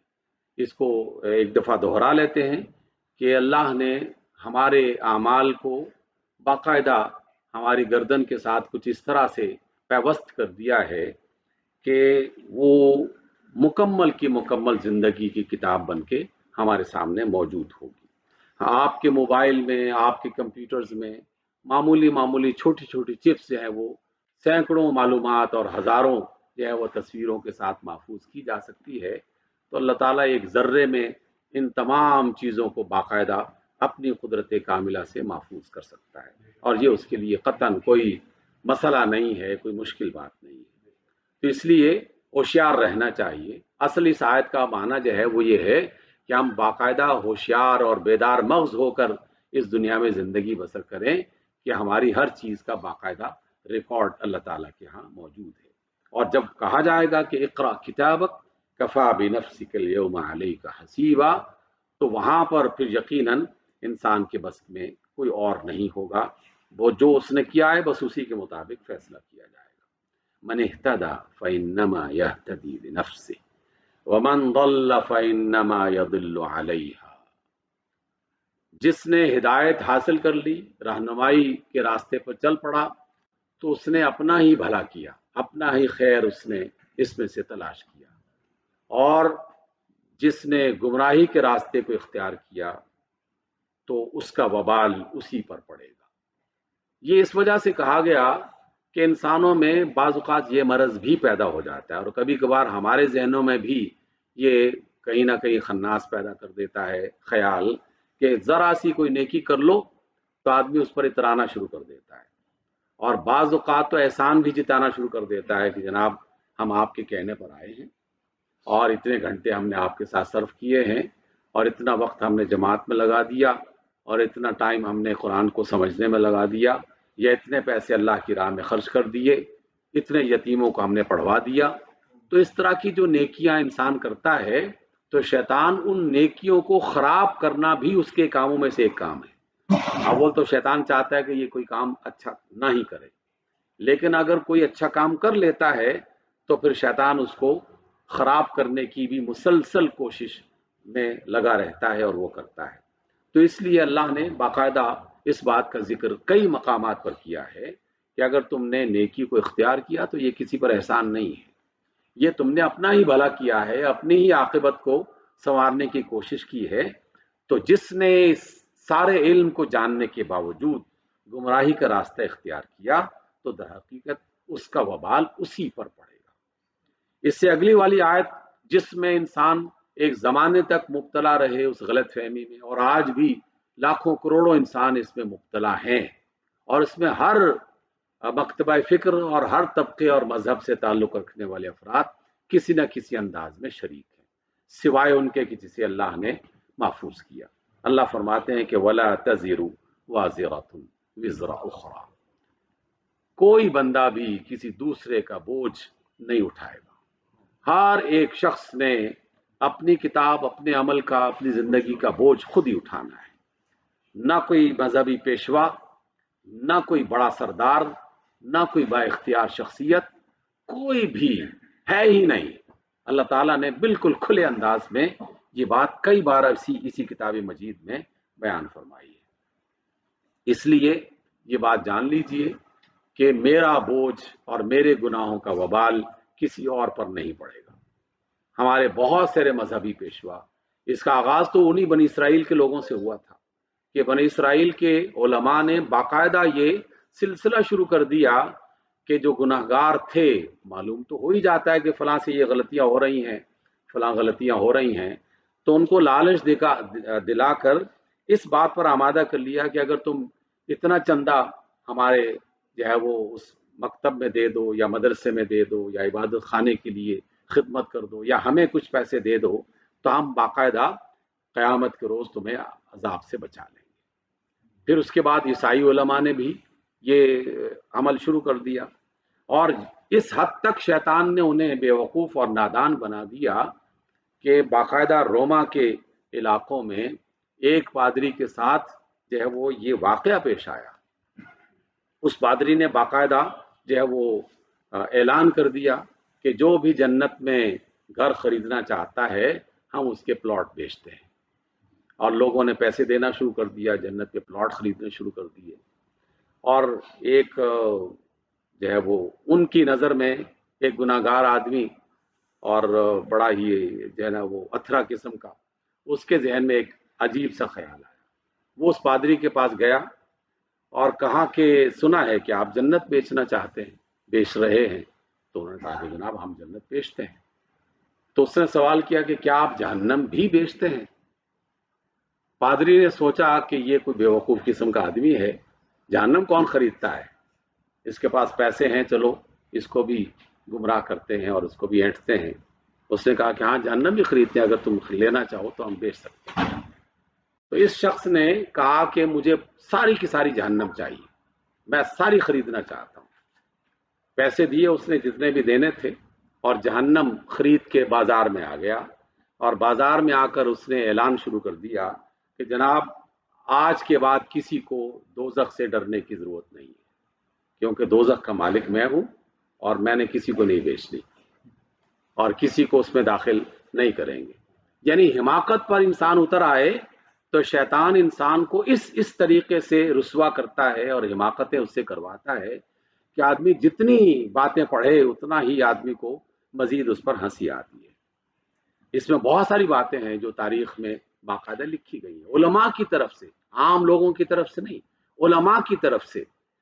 اناجیل کے بارے میں باقاعدہ یہ مستند، ڈاکٹر حمید اللہ نے اس کا ذکر کیا، مستند روایت ہے کہ اس قدر اس کی تعداد بڑھ گئی کہ خود ان کے علماء کے لیے مشکل ہو گیا کہ ہم کس انجیل کے بارے میں لوگوں سے کہیں کہ یہ والی انجیل خالص ہے، اس پر ایمان لے آؤ اور اس کو پڑھا کرو۔ بالآخر تمام تر سوچ و بچار کے بعد ایک بڑی ٹیبل پر ساری کی ساری اناجیل کو جمع کیا گیا، اور پھر ان مذہبی پیشواؤں نے اس ٹیبل کو پکڑ کے زور سے جھٹکا دیا، اور جو نیچے گر گئی تو فیصلہ کیا گیا کہ یہ ناقابل عمل ہے، ان کو نہ پڑھا جائے، اور جو باقی رہ گئی تو اس پر عمل کیا جائے۔ یہ بھی انسانی ذہن کی حماقت کی سب سے بہترین ایک مثال ہے کہ انسان کو شیطان جب بہکاتا ہے تو کہاں تک گرا کے رکھ دیتا ہے۔ اس کی اور بے شمار شکلیں ہیں، اس لیے بار بار میں اس چیز کو دہرا رہا ہوں کہ شیطان ہمارا صرف دشمن نہیں ہے بلکہ بہت ہی خبیث قسم کا دشمن ہے۔ وہ ہمیں نقصان نہیں پہنچانا چاہتا، ہمیں رسوا کر کے نقصان پہنچانا چاہتا ہے۔ اس اعتبار سے اس سے بچنے کی اشد ضرورت ہے۔ اللہ رب العزت نے یہ بات بھی فرما دی، وَمَا كُنَّا مُعَذِّبِينَ حَتَّى نَبْعَثَ رَسُولًا۔ یہ اللہ تعالیٰ کی مہربانی کی ایک علامت بھی ہے، اس کی رحمت کی ایک علامت بھی ہے، اور اس کا طریقہ اور اس کی سنت کی طرف بھی ایک اشارہ ہے کہ پہلے لوگوں کو سمجھانے، تعلیم دینے، بتانے کا پورا اہتمام وہ کرتا ہے۔ ایسا نہیں ہے کہ کسی شخص کو پتہ ہی نہ ہو اور اس کو عذاب میں مبتلا کر دیا جائے۔ باقاعدہ تمام اسباب مہیا کیے جاتے ہیں، عقل و شعور کے بعد تمام جو دیگر وسائل ہیں جو مادی دنیا میں ضروری ہیں وہ بھی باقاعدہ اختیار کیے جاتے ہیں۔ انبیاء کا، رسولوں کا بھیجا جانا، معجزات کا، کتابوں کا، صحیفوں کا دنیا میں بھیجا جانا، اور بے شمار چیزیں۔ تو اللہ فرماتے ہیں کہ ہم کسی بھی قوم کو اس وقت تک عذاب نہیں دیتے جب تک کہ رسول کو نہ بھیج دیں۔ اسی بنیاد پر بعض مفسرین نے رسول اللہ صلی اللہ علیہ وسلم کے اس ایک پیغام کو اور اس آیت کو جمع کر کے ہمیں ایک راستہ بتایا ہے اور کہا کہ جو بھی دنیا میں ایسا شخص کہ جس تک اللہ کا دین نہیں پہنچا تو اس علاقے میں رہنے والے مسلمانوں کی ذمہ داری ہوگی کہ وہ اس تک دین پہنچانے کی کوشش کریں، اللہ کی اور اس کے رسول کی تعلیم ان تک پہنچانے کی کوشش کریں۔ اور اگر انہوں نے وقت اور تمام تر صلاحیتیں ہونے کے باوجود اللہ کے دین کو ان تک نہیں پہنچایا اور ان افراد کو اس کی بنا پر کوئی نقصان اٹھانا پڑا تو وہ مسلمان بھی باقاعدہ اس میں شریک ہوں گے، اس وجہ سے کہ انہوں نے ایک ذمہ داری میں کوتاہی برتی ہے۔ پھر اللہ رب العزت فرماتے ہیں، اور یہ والی آیت جو ہے یہ تو لگتا ہے کہ پاکستان کے بارے میں اور امت اسلامیہ کے بارے میں بطور خاص جو ہے وہ اللہ تعالیٰ نے لکھی ہے۔ وَإِذَا أَرَدْنَا أَن نُهْلِكَ قَرْيَةً أَمَرْنَا مُتْرَفِيهَا فَفَسَقُوا فِيهَا فَحَقَّ عَلَيْهَا الْقَوْلُ فدمرناها تدمیرا۔ اگرچہ یہ آیت اپنے عمل کے اعتبار سے بنی اسرائیل کی بعض قوموں پر ہو چکی کہ جب ہم کسی قوم کے بارے میں برائی کا فیصلہ کرتے ہیں، ان کو عذاب دینے کا فیصلہ کرتے ہیں، تو وہاں کے امراء کو، سرمایہ داروں کو اس بات کی طرف راغب کرتے ہیں کہ وہ فسق اور فجور کے راستوں پر چل پڑیں، وہ اللہ تعالیٰ کی نافرمانی کرنا شروع کر دیں، کیونکہ فاسق آپ سب لوگ جانتے ہیں اس بندے کو کہا جاتا ہے جو اللہ تعالیٰ کے حکم کی نافرمانی کرے، اور فسق اللہ تعالیٰ کی نافرمانی ہی کو کہا جاتا ہے۔ تو وہ فسق و فجور یعنی اللہ نے جو کہا وہ اس کی مخالفت شروع کر دیتے ہیں۔ اس میں چھوٹی چھوٹی باتوں سے لے کر بہت بڑی بڑی جو کسی بھی قوم اور ملک اور ریاست کے لیے انتہائی لازم ہیں، اس پر بھی اگر نظر دوڑائیں گے تو ہمیں بالکل نظر آتا ہے کہ امت مسلمہ اس وقت ان چیزوں میں گرفتار ہو چکی ہے۔ بڑی بڑی باتیں، موٹی موٹی باتیں جو بڑے گناہوں میں سے اور بڑی بیماریوں میں سے شمار کیے جاتے ہیں، قرآن کی نظر میں اللہ رب العزت نے ہمیں عدل کا حکم دیا، اور ہم سب جانتے ہیں کہ عدل اللہ تعالیٰ کا حکم ہے، اللہ کے رسول کی تعلیم ہے۔ عدل کو چھوڑ کر جو لوگ ظلم کو فروغ دیتے ہیں، کسی بھی طرح کا ظلم، جو ظلم کو فروغ دیتے ہیں، تو حقیقت میں وہ کیا کر رہے ہیں؟ وہ فسقوا فیہا، یہ اسی کی تفسیر ہے، یعنی وہ اللہ تعالیٰ کے حکم کی نافرمانی کر رہے ہیں۔ اور اس نافرمانی میں امت مسلمہ کے زیادہ تر لوگ وہ شامل ہیں جن کے پاس سرمایہ زیادہ ہے، جن کے پاس اختیار زیادہ ہے، جو دولت مند زیادہ ہے۔ مترف جو ہیں یہ لوگ، ان کے پاس چونکہ وسائل زیادہ ہوتے ہیں، اس لیے ان کے گناہوں کا جو پھیلاؤ ہے وہ بھی اسی قدر زیادہ بڑھ جاتا ہے۔ اللہ تعالیٰ نے ہمیں سچ بولنے کا حکم دیا، اس میں کوئی دوسری رائے نہیں ہے، قرآن و سنت اس سے بھری پڑی ہے، لیکن ہم نے جھوٹ کو فروغ دیا اور جھوٹ پر عمل کرنا شروع کر دیا۔ یہ کیا ہے؟ یہ فسق ہے، یہی فاسقوں کا کام ہے۔ اللہ تعالیٰ نے بہت ساری دیگر چیزیں، جن آپ اسی دو چیزوں پر ہی جو ہے وہ قیاس کرتے ہوئے سوچنا شروع کر دیں تو ہم باقاعدہ اس میں شریک ہو چکے ہیں، اور اس میں سب سے زیادہ کثرت اور شدت کے ساتھ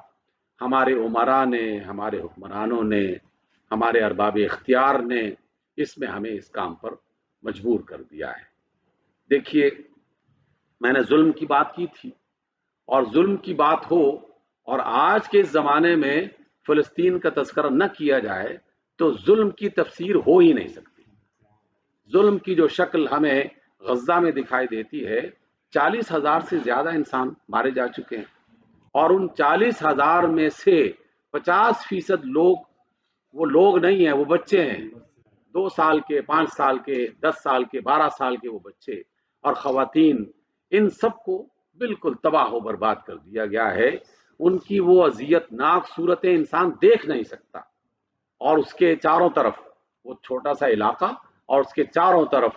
جو مسلم امت اس وقت موجود ہے، آپ ان پر غور کرنا شروع کر دیں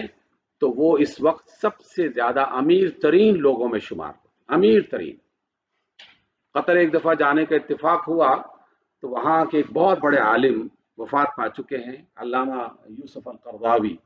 تو اس کی ان کی مجلس میں بات چیت چل رہی تھی تو کسی نے زکوٰۃ کے بارے میں سوال کیا، کوئی پاکستانی تھا، تو وہ مسکراتے ہوئے کہنے لگے کہ یہ پاکستانی سوال عام طور پر کرتے ہیں کہ کسی کے پاس 10 تولے سونا ہے، 15 تولے سونا ہے تو اسے کتنا زکوٰۃ دینی چاہیے۔ کہتے ہیں کہ یہاں قطر میں خواتین جو ہیں وہ پوچھتے ہیں کہ کسی کے پاس 10 کلو سونا ہے، 15 کلو سونا ہے، 20 کلو سونا ہے تو اسے اس میں سے زکوٰۃ کس طرح دینی چاہیے۔ یعنی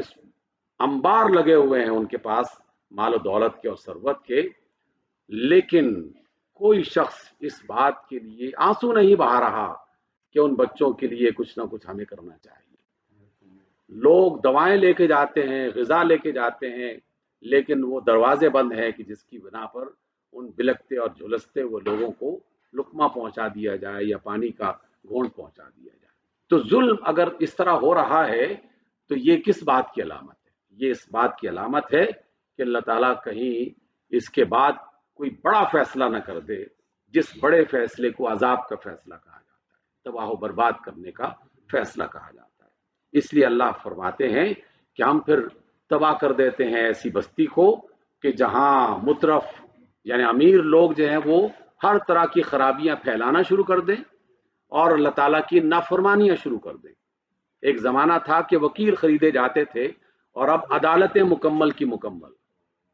خریدی جا رہی ہیں، اور دنیا میں صرف پاکستان نہیں ہے، مصر میں بھی ایسا ہو رہا ہے اور دیگر ممالک میں بھی ایسا ہی ہو رہا ہے۔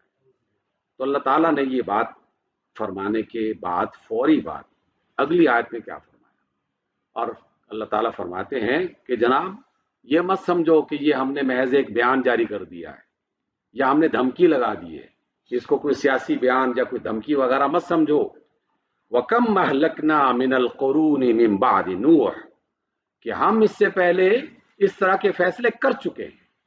نوح علیہ السلام کے بعد کتنی قومیں آئیں کہ جن کو باقاعدہ اسی حکم کے تحت ہم نے نیست و نابود کر دیا۔ عاد اور سمود کے قصے کیا کون نہیں جانتے؟ صالح علیہ السلام کا قصہ کون نہیں جانتا؟ اصحاب السبت کا قصہ کون نہیں جانتا؟ اور اس طرح کی دیگر قومیں جو ہیں اللہ تعالیٰ نے پہلے سمجھایا، پھر دھمکایا، اور پھر اللہ تعالیٰ کی طرف سے باقاعدہ فیصلہ آ گیا۔ تو کیا ہم اللہ تعالیٰ کے کوئی لاڈلے ہیں جس کی بنا پر وہ فیصلہ ہمارے لیے نہیں ہو سکتا؟ یہ لاڈلے والا عمل جو ہے یہ تو یہود کہا کرتے تھے کہ ہم اللہ تعالیٰ کے چہیتے اور پسندیدہ لوگ ہیں، ہمیں اول تو عذاب ہوگا نہیں، اگر ہوا بھی تو بس چند ایک ایام ہوں گے یا تھوڑے بہت دن اس میں صرف گزار کے اور پھر ہم ٹھیک ٹھاک ہو جائیں گے۔ تو ہم بھی تو اسی غلط فہمی میں مبتلا ہیں۔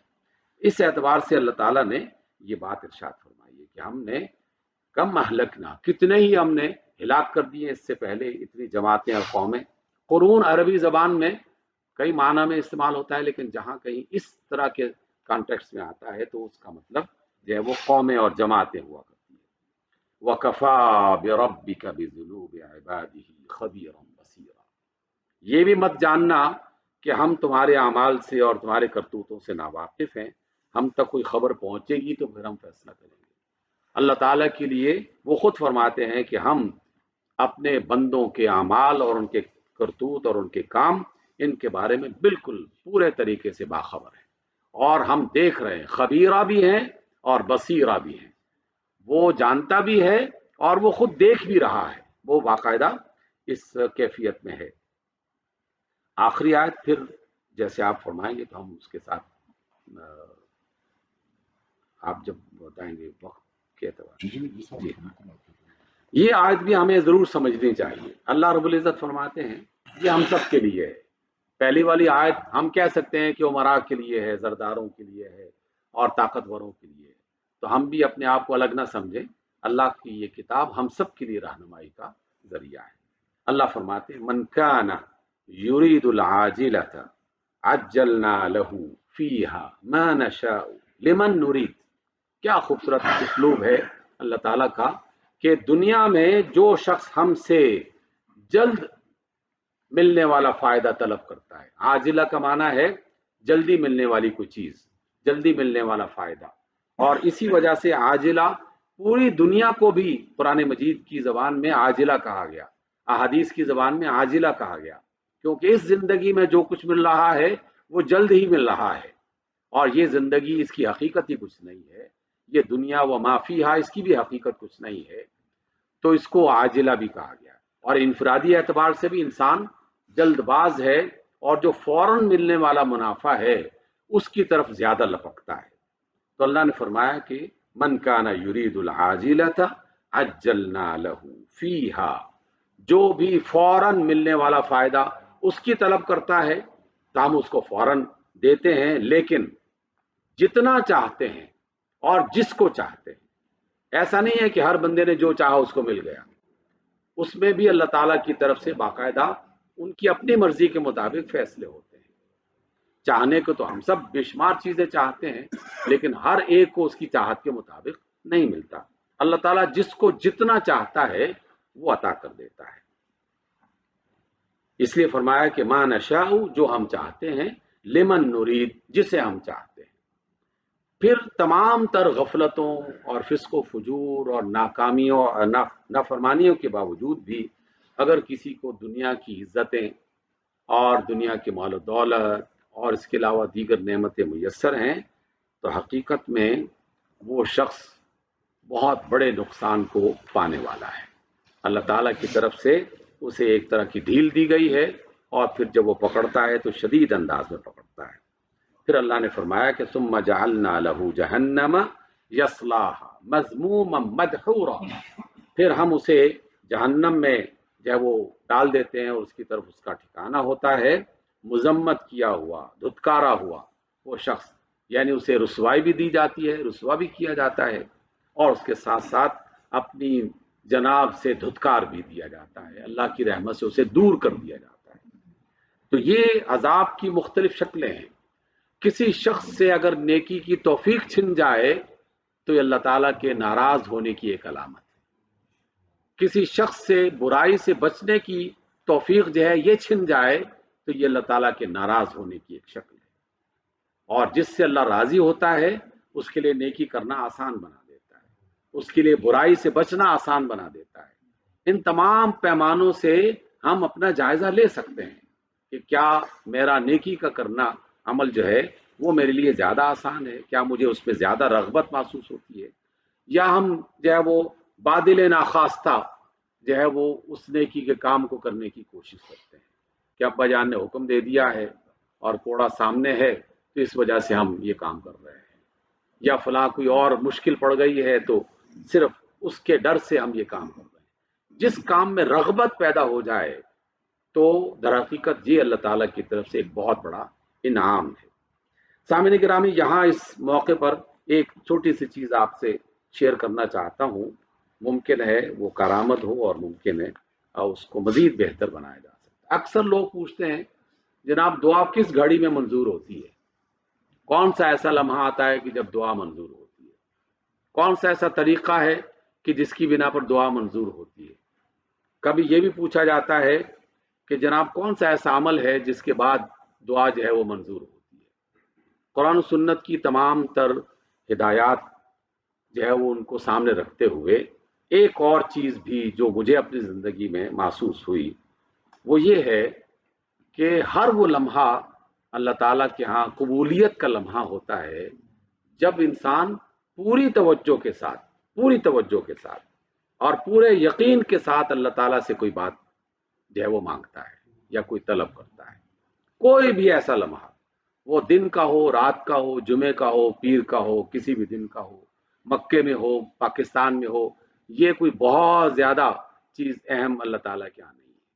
اصل اہم چیز یہ ہے کہ بندے کا دل کس وقت اللہ کی طرف پورے طریقے سے متوجہ ہو گیا، بس جس لمحے وہ کنیکشن مل گیا بندے کے دل کا اور اللہ تعالیٰ کی نظر کا اور اللہ تعالیٰ کی رحمت کا، تو بس وہ لمحہ قبولیت کا لمحہ ہوتا ہے۔ اس لیے رسول اللہ صلی اللہ علیہ وسلم کا فرمان گرامی ہے کہ ان اللہ لا يقبل الدعاء عن قلب غافل، غافل دل سے اللہ تعالیٰ دعائیں قبول نہیں کرتا۔ چاہے آپ مکے میں بیٹھ کر خانہ کعبہ کے اندر بیٹھ کے چاہے دعائیں کرنا شروع کر دیں، شب قدر کی گھڑیاں مل جائیں اور اس میں دعا کرنا شروع کر دیں، اگر میرا اور آپ کا دل اس وقت اللہ کی طرف اس طرح متوجہ نہیں ہے جس طرح ہونا چاہیے تو وہ دعا قبولیت کا شرف نہیں پائے گی۔ قبولیت ملتی ہے ہر اس بندے کو کہ جو پوری توجہ کے ساتھ اور پورے یقین کے ساتھ اللہ کے ساتھ اپنا رابطہ قائم کر لے، اور وہ رابطہ فوراً قائم ہو جاتا ہے، اور بعض اوقات اللہ تعالیٰ اس رابطے کے احساس بھی انسان کی طرف منتقل کر دیتا ہے، اور یہ بارہا ایسا ہوا۔ نہ جانے کون سا ایسا لمحہ ہو کہ انسان کو قبولیت دعا جو ہے وہ اللہ تعالیٰ کی طرف سے آ جائے۔ ڈاکٹر صاحب نے بھی ایک دفعہ ذکر کیا تھا ان کی، ہم ایک ہی کمرے میں کافی عرصے تک رہے، تو انہوں نے ایک واقعہ بتایا کہ مصر میں ایک شخص رہا کرتا تھا، نماز وغیرہ نہیں پڑھتا تھا، اس کا ایک ساتھی اس کو ہر دفعہ مسجد میں جاتے ہوئے دعا کرتے اور کہتے کہ چلے بھائی نماز پڑھ لیں، اور وہ شخص سنی انسنی کر دیتا یا کہتا کہ تم چلو نماز پڑھو۔ کافی عرصے تک وہ یہ سلسلہ چلتا رہا، وہ ہمیشہ بلاتا رہا اور یہ اس نے کبھی نماز نہیں پڑھی۔ ایک دن اس نے پتہ نہیں کس انداز میں بلایا ہوگا یا اس کے دل کی کیفیت کو ایسی ہوگی کہ اس نے نماز کے لیے بلایا، اور اس نے جو نہ جانے والا تھا نماز نہ پڑھنے والا، اس نے کہا کہ اچھا میں تیاری کر کے آتا ہوں. وہ گھر گیا، غسل کر کے آیا لباس پہن کے، اور عصر کی نماز تھی غالباً جو انہوں نے مجھے بتایا، اس میں شریک ہوا نماز میں اور سجدے میں گیا اور پھر نہیں اٹھا. نماز پوری ہوئی اور بعد میں لوگوں نے دیکھا کہ اس کا تو انتقال ہو چکا ہے. امام صاحب نے ایک جملہ کہا اور وہ جملہ مجھے آج تک یاد ہے. امام صاحب نے کہا کہ ہم اس سجدے کے لیے تو اتنی عمر سے نمازیں پڑھ رہے ہیں، اتنی عمر سے اس سجدے کے لیے نمازیں پڑھ رہے ہیں، تو وہ لمحہ قبولیت کا نہ جانے کب مل جائے. اور اس کے لیے ایک ہی طریقہ ہے، اور وہ یہ کہ اللہ سے جب مانگو تو پورا بھروسہ رکھتے ہوئے اور دل کو پورے طریقے سے متوجہ اس کی ذات کی طرف کرتے ہوئے، پھر ہر لمحہ آپ کے لیے قبولیت کا لمحہ ہے، اور ہر مقام جو ہے وہ قبولیت کا مقام ہے. اس لیے اللہ تعالیٰ فرماتے ہیں کہ وَمَنْ أَرَادَ الْآخِرَةَ وَسَعَى لَهَا سَعْيَهَا، یہ بھی بہت ہی قابل توجہ جملہ ہے اللہ کی طرف سے کہ جو فوراً طلب کرنا چاہتا ہے اس کو تو ہم جتنا چاہتے ہیں دے دیتے ہیں، پھر اس کے لیے عذاب ہے، اس کے بعد اس کا حصہ ختم ہو جاتا ہے. لیکن جو آخرت چاہتا ہے، اور پھر اس کے ساتھ دو شرطیں اللہ تعالیٰ نے ساتھ لگا دی، اس کا ذکر کیا، وَمَنْ أَرَادَ الْآخِرَةَ وَسَعَى لَهَا سَعْيَهَا، یہ پہلی شرط ہے کہ اس نے آخرت میں کامیاب ہونا چاہا، پھر اس کے لیے باقاعدہ کوشش کی، محنت کی، جدوجہد کی.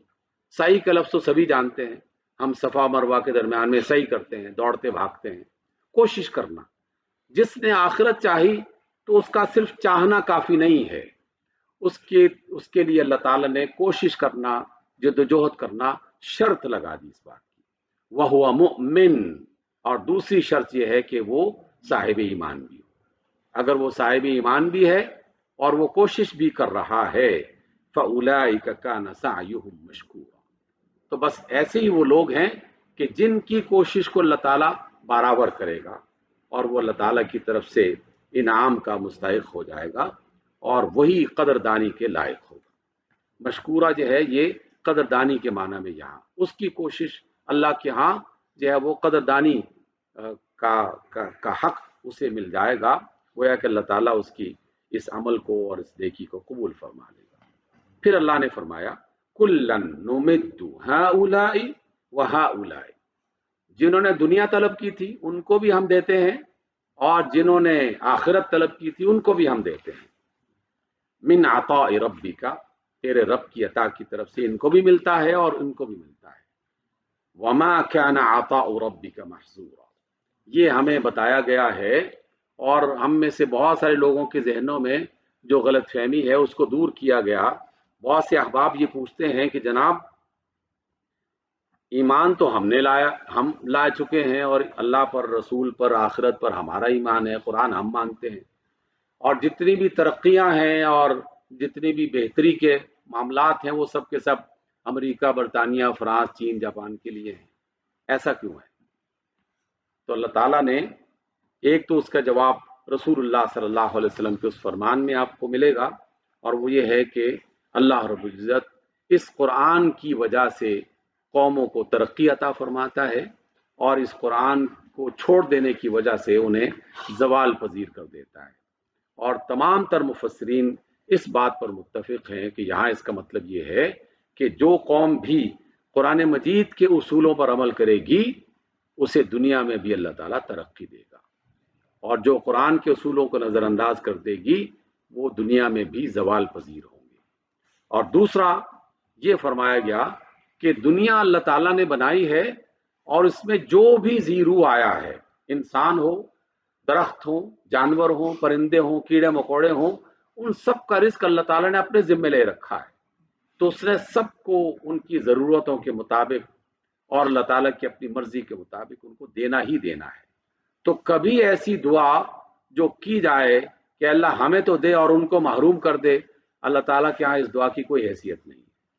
بہت سے لوگ کہتے ہیں نا کہ فلاں کو تباہ و برباد کر دے، اپنے دشمنوں کے بارے میں بھی بعض اوقات اس طرح کی خواہشیں کر رہے ہوتے ہیں. تو جناب یہ دعائیں اس طرح اللہ تعالیٰ کے یہاں قبول نہیں ہوتی. اللہ نے اپنی کائنات بنائی ہے تو وہ پورے اہتمام کے ساتھ، پورے پلان کے ساتھ اپنی کائنات کو چلا رہا ہے. اس نے کس قوم کو کب کیا کس چیز سے نوازنا ہے تو وہ باقاعدہ اس کو نواز دیتا ہے۔ میں یونیورسٹی کے بعض احباب سے کئی بار یہ بھی ذکر کر دیتا ہوں، ممکن ہے آپ میں سے بھی کچھ افراد کو یہ بات اچھی لگے یا نہ بھی، اس پر اعتراض بھی ہو سکتا ہے، اس کی گنجائش موجود ہے کہ آخر ایک زمانہ تھا مسلمان اپنی تاریخ تلاش کرتے رہے کہ جب مسلمان امت میں جو ہے وہ ابن الہیثم، الکندی، الغزالی، الفارابی اور اس طرح کی بے شمار بڑی شخصیات پیدا ہوا کرتی تھی،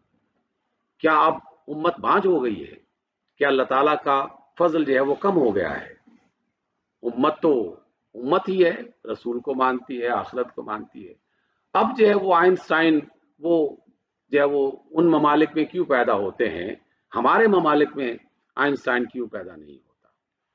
تو یہ جان لیجئے کہ اللہ تعالیٰ کی یہ کائنات ہے، وہ اپنی کائنات میں رہنے والے بندوں کے بارے میں ہم سے زیادہ بہتر جانتا ہے۔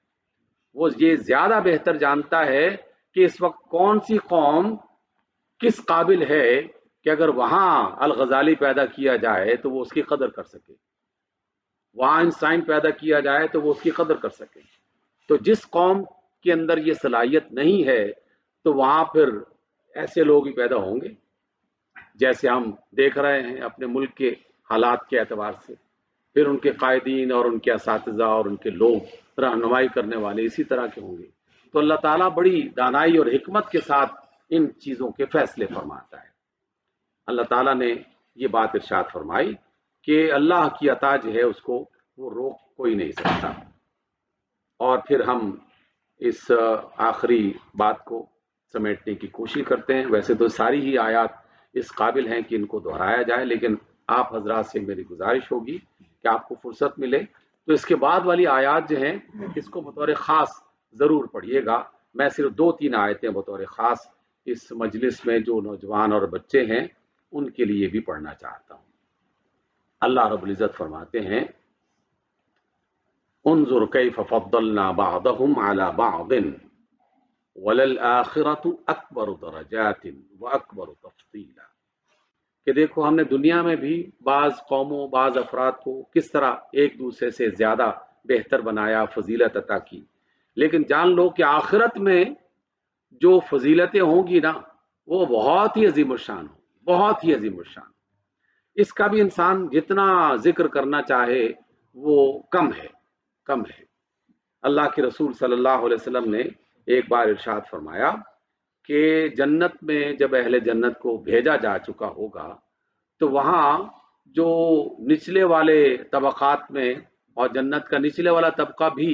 دنیا کے تمام تر نعمتوں سے زیادہ بہتر اور اچھا ہوگا۔ رسول اللہ صلی اللہ علیہ وسلم کا فرمان ہے کہ اگر کسی شخص کو جنت میں ایک کوڑے رکھنے کی جگہ مل جائے تو وہ دنیا و ما فیہا سے بہتر ہے، صرف اتنی جگہ کہ جتنی ایک لاٹھی جس میں رکھی جا سکتی ہو۔ لیکن یہاں دوسری حدیث جو میں بیان کر رہا ہوں، آپ علیہ السلام نے فرمایا کہ جو نچلے طبقے میں اہل جنت بیٹھے ہوں گے وہ اوپر والے طبقوں میں رہنے والے جو لوگ ہیں ان کو اس طرح دیکھیں گے کہ جیسے زمین میں رہنے والے لوگ ستاروں کو دیکھتے ہیں، یعنی ان کے درمیان میں درجات کا تفاوت اور درجات میں اس قدر زیادہ جو ہے وہ بلندیاں ان کو اللہ تعالیٰ عطا فرمائیں گے کہ اس کو حقیقت میں اس دنیا میں رہتے ہوئے انسان صحیح طریقے سے بیان نہیں کر سکتا، جب تک کہ ہم باقاعدہ وہاں نہ پہنچ جائیں اور ہمیں نظر کی وہ قوت نہ مل جائے کہ جو جنت اہل جنت کو میسر آنی چاہیے۔ تو اللہ نے فرمایا کہ دنیا میں درجات ہیں، یہ وزیر صاحب ہیں، یہ وزیر اعظم ہیں، یہ 8ویں گریڈ کا ہے، یہ 22ویں گریڈ کا ہے، اس طرح کی چھوٹی چھوٹی چیزیں۔ میں نے اس پر بھی جب بھی غور کیا تو ہمیشہ جو ہے وہ ایک خاص کیفیت مجھ پر طاری ہوئی۔ اللہ تعالیٰ نے اس دنیا میں انسانوں کے اندر چھوٹے موٹے درجات پیدا کرنے کے باوجود بھی مجموعی طور پر تمام انسانوں میں عدل اور انصاف کو قائم کر رکھا ہے، فضل کو قائم کر رکھا ہے۔ ہم تمام انسان اس مجلس میں یا اس مجلس کے باہر اپنے آس پاس کی تمام انسانوں پر غور کر لیں تو ممکن ہے کسی کا گریڈ 8 کسی کا 22 ہو، لیکن اللہ تعالیٰ نے جو اسے بنیادی سہولتیں عطا فرما رکھی ہیں ان میں کوئی فرق آپ کو نظر نہیں آئے گا، بلکہ غریب لوگ ان سے زیادہ امیر آپ کو نظر آ جائیں گے، اس وجہ سے کہ وہ مادی دنیا میں بھی